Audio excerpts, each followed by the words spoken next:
fokus gitu. Nah ini Indonesia yang senantiasa waktu menyumbang guru ke sana ketinggalan.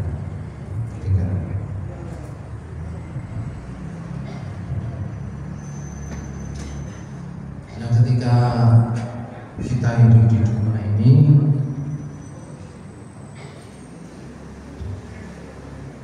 kita senantiasa berusaha untuk mencari ridho Allah, berbuat baik di dalam Islam didasari dengan akhlak yang mulia. Di perpustakaan ini ada buku kuliah akhlak dari Ustaz Yunahar Ilyas. Beliau sudah meninggal dan beliau adalah orang pokok di Muhammadiyah. Bagus beliau mau dibaca, tapi bukunya cuma satu. Di sini ada akhlak manusia. Akhlak itu adalah apa, pikiran-pikiran yang mendasari perbuatan itu. Akhlak pada Allah, apa saja ketika manusia yang dilaksanakan berdasarkan akhlak yang mencapai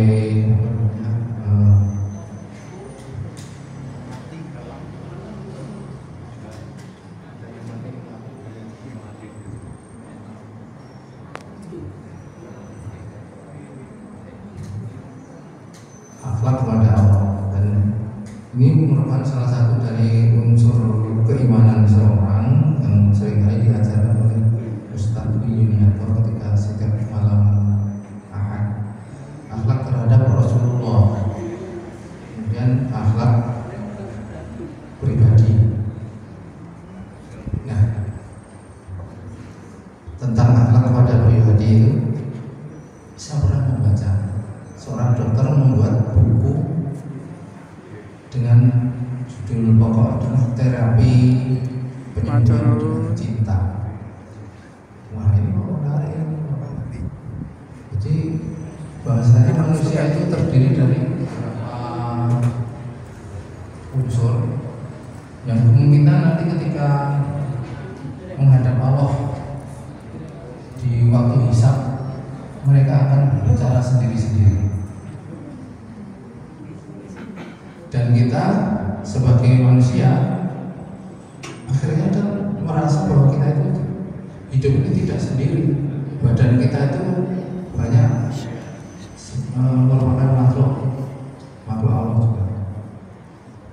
Dan ini setelah diurai, manusia ini ternyata terdiri dari banyak sel, dan sel itu hidup.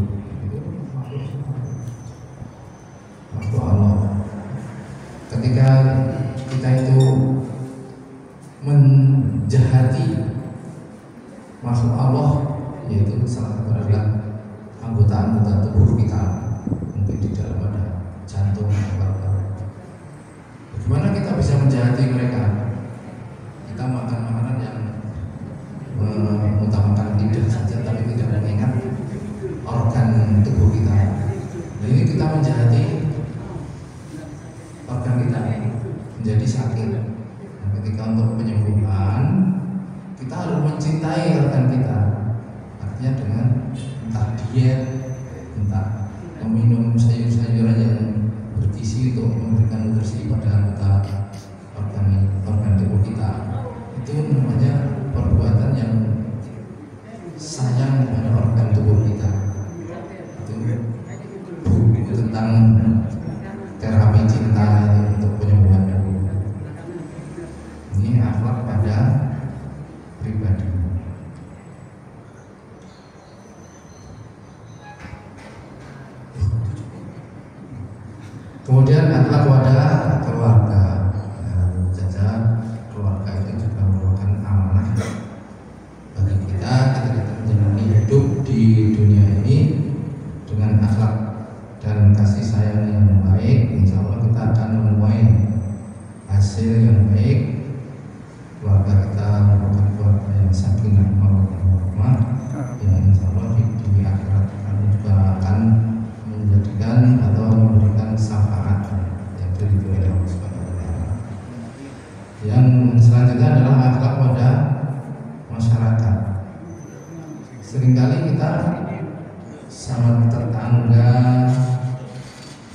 kita terlupa untuk berbuat dalam hidup ini, menyikapi dengan sikap-sikap yang baik. Nah, itu juga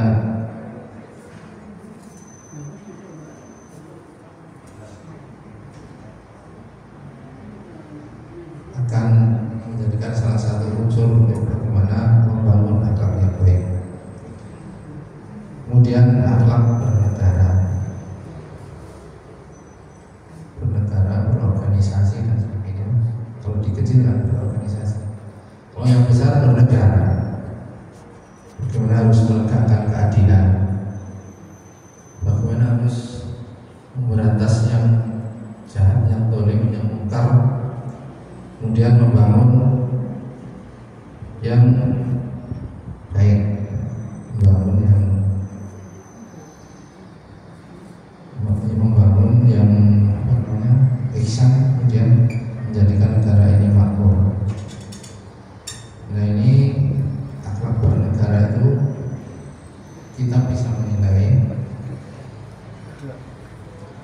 banyak sekali perilaku dari para petinggi negara di negara-negara lain, maka kita akan bisa menilai. Tetapi bahwa yang seharusnya menjadi idola adalah ketika Nabi Muhammad SAW adalah Nabi panutan kita, itu menjadi pemimpin di negara Arab ini.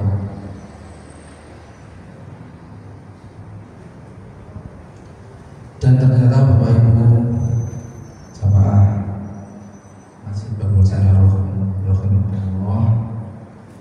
dari beberapa perilaku itu tadi yang didasari oleh iman di dalam mengarungi hidup ini dengan berdasarkan Islam, maka hanya itulah yang menjadikan kita itu tenang, jiwa kita tenang,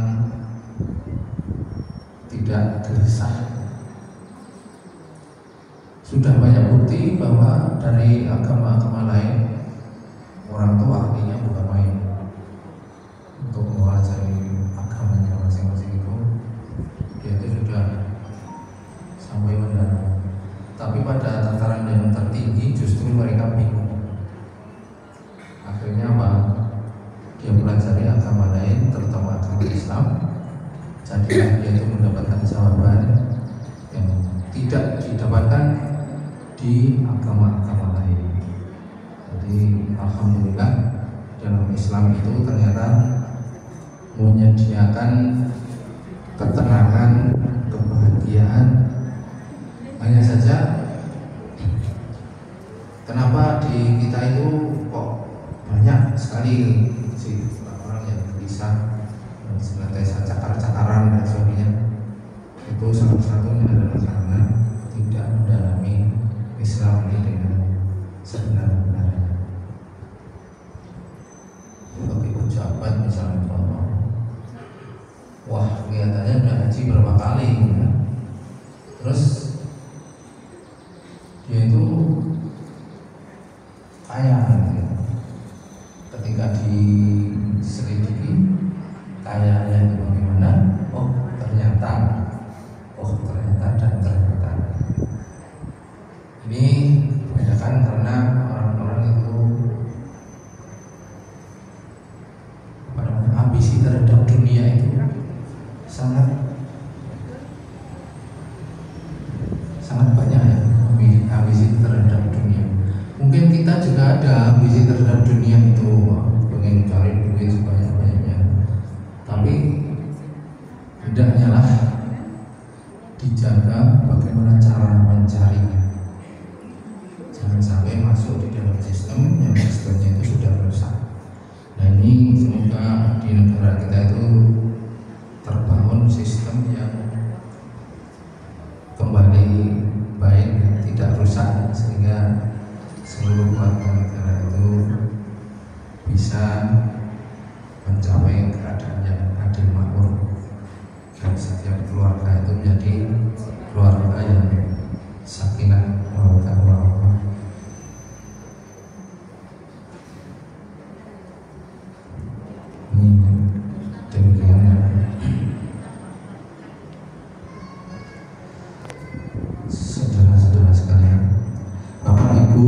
jamaah masih dalam jalan Rasulullah. Untuk mencapai semua itu kita berupaya dengan mengkaji Al-Quran, karena Al-Quran ini adalah kitab yang disampaikan, yang diturunkan dari Allah Subhanahu wa taala untuk semua manusia, sebagai petunjuk hidup. Alhamdulillah minasyaitonirrajim. Wa hadza dzikru mubarakun anjalnahu apa antum lahu mungkin. Dan Al-Quran ini adalah suatu kitab peringatan yang mempunyai berkah, yang telah kami turunkan, kami Allah turunkan. Maka mengapakah kamu mengingkarinya? Kita itu sakit kalau membaca surat Al-A'raf ayat 175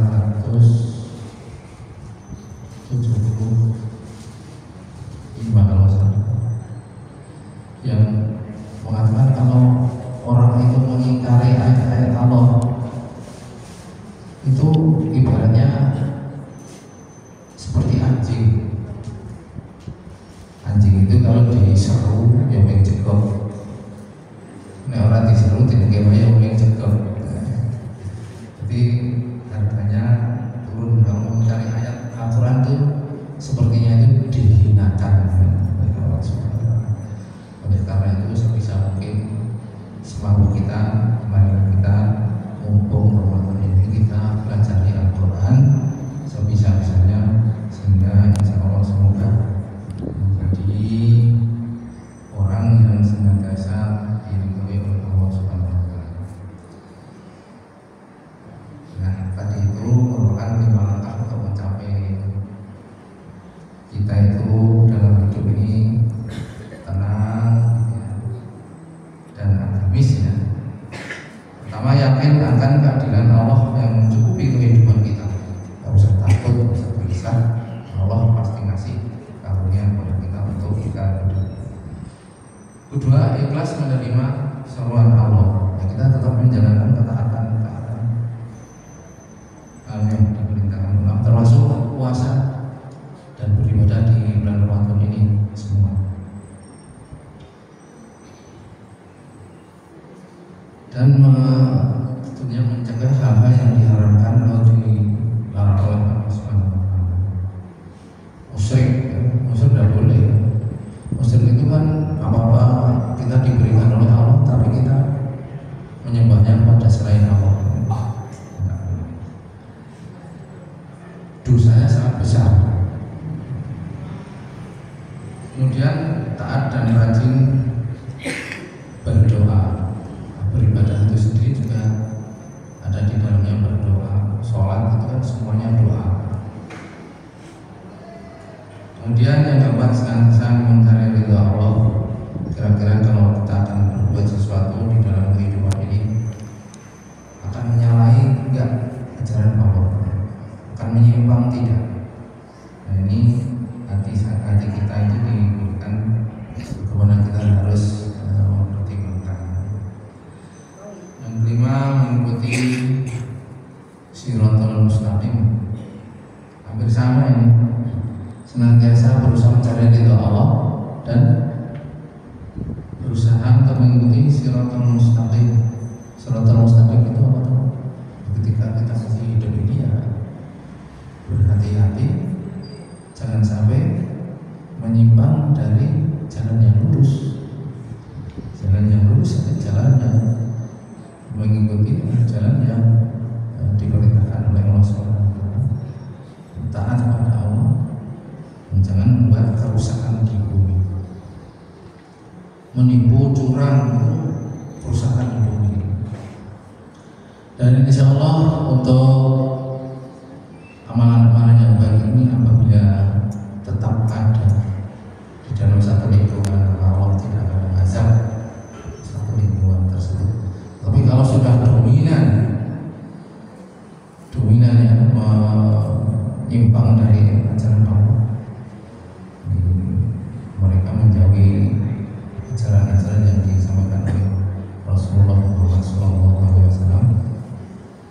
seringkali azab itu datang tiba-tiba.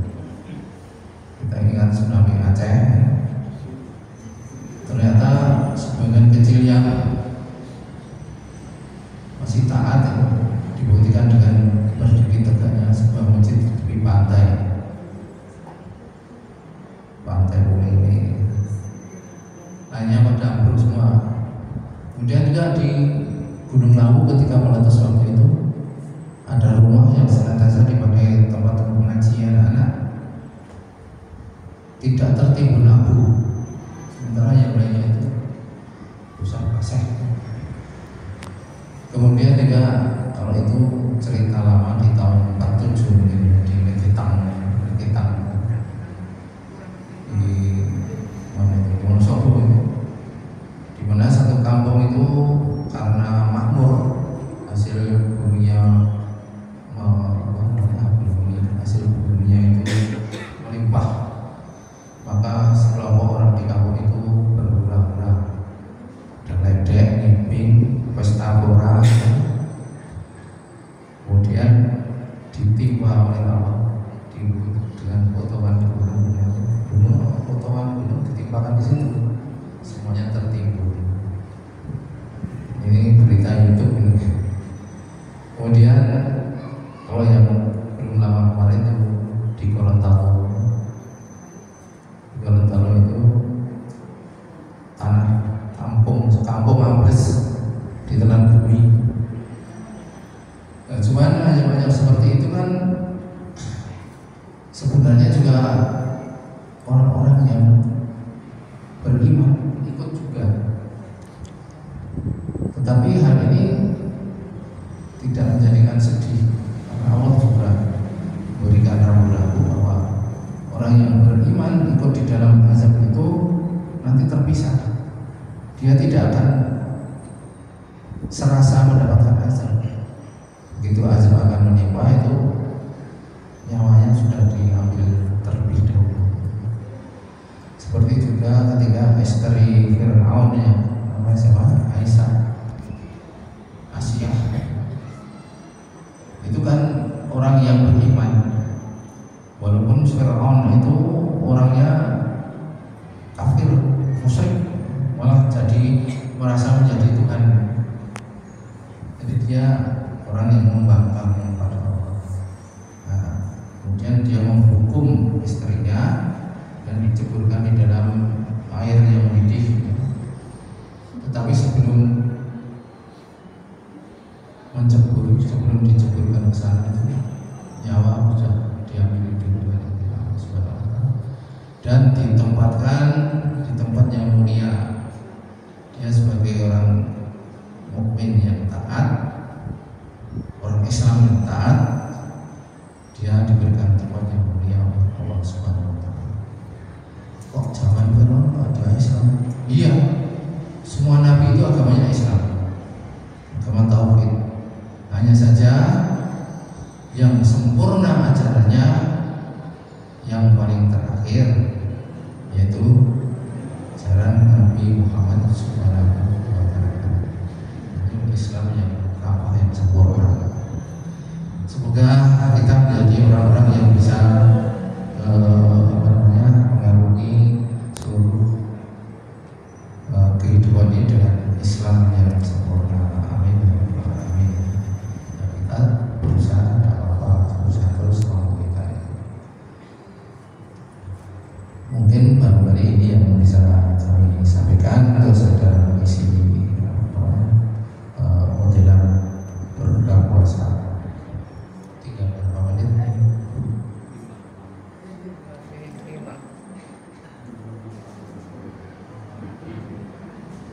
Masih lama ya? 4 menit.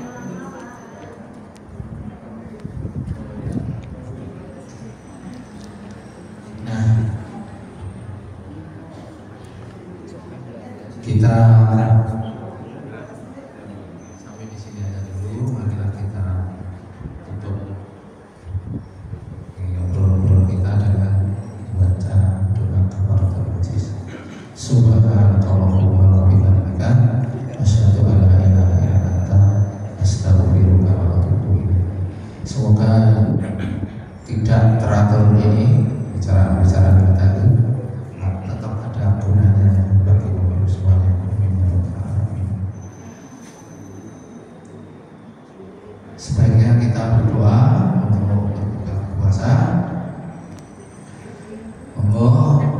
billahi minasyaitonir rajim. Bismillahirrahmanirrahim. Allahumma laka sumtu wa bika amantu wa ala rizqika afartu bi rahmatika ya arhamar rahimin. Banyak nanti kalau sudah dit ya. Nanti sebelum berbuka kita sudah dit membaca bismillah dulu, kemudian minum seteguk dua teguk, kemudian kita berdoa lagi. Ada sebenarnya doa yang sangat makbul di menjelang buka puasa ini. Kita boleh berdoa kepada Allah. Ingat hanya kepada Allah, jangan kepada yang lain Allah. Doa menurut kehendak kita. Tentunya doa yang bukan doa yang ya Allah matikanlah dia. Jangan. Mari kita berdoa. Bismillahirrahmanirrahim.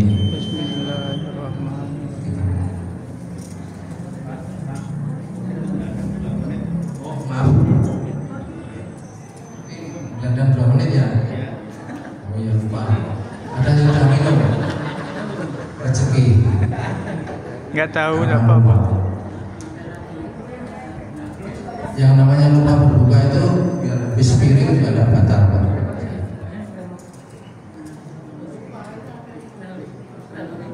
Sudah? Belum tahu. Tik tik tik. Yang ketiga nanti.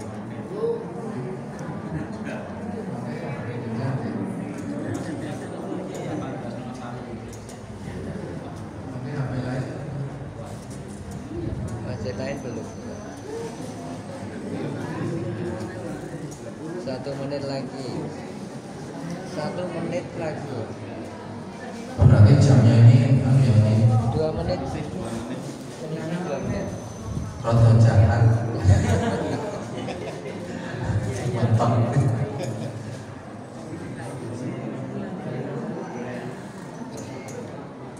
Ada sudah habis nanti. Iya.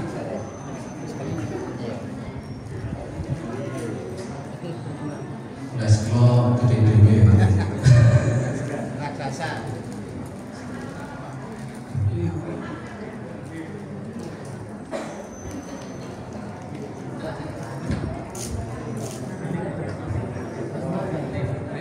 Inti-inti kita sadar merasakan tujuan ibadah di bulan Ramadan ini. Amin. Diberikan kesehatan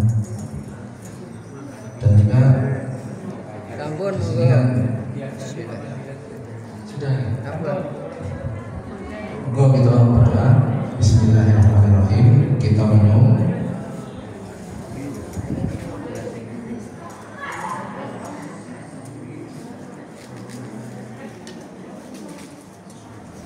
Kita lanjutkan doa kita. Dhahabat damahu Azabat lama. Babtalatil waruhu Basabatal ajalu Insyaallah